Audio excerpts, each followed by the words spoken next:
ada seorang ulama berguru kepada seorang ulama. Selang beberapa saat, dia ingin melanjutkan belajar ke guru lain, dan sang gurunya berpesan, jangan tinggalkan membaca Al-Quran. Semakin banyak baca Al-Quran, urusanmu semakin mudah. Dan muridnya pun melakukan. Dia membaca Al-Quran 3 juz per hari. Sampai dengan 10 juz per hari. Dan urusannya pun semakin mudah. Allah yang mengurus semua urusannya. Waktu pun semakin berkah. Kemudian, apa yang dimaksud dengan berkahnya waktu? Bisa melakukan banyak hal dalam waktu sedikit, itulah berkah Al-Quran. Al-Quran membuat kita mudah mengefektifkan manajemen waktu. Bukan waktu yang mengatur kita, akan tetapi kita yang mengatur waktu.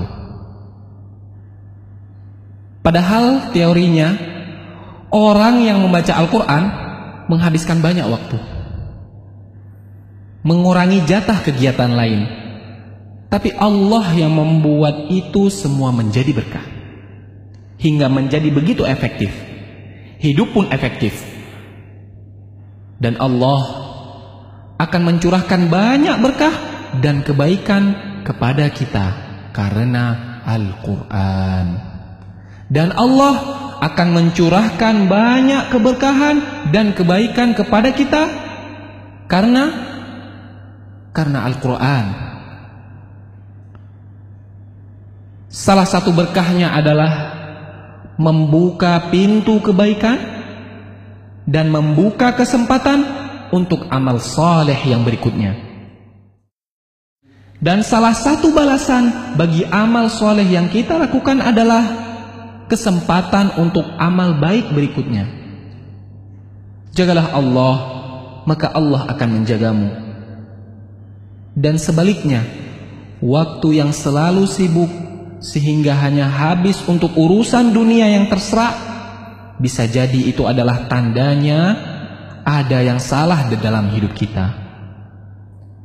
Barang siapa yang bangun di pagi hari dan hanya dunia yang dipikirkannya, sehingga seolah-olah ia tidak melihat hak Allah dalam dirinya, maka Allah akan menanamkan 4 macam penyakit padanya.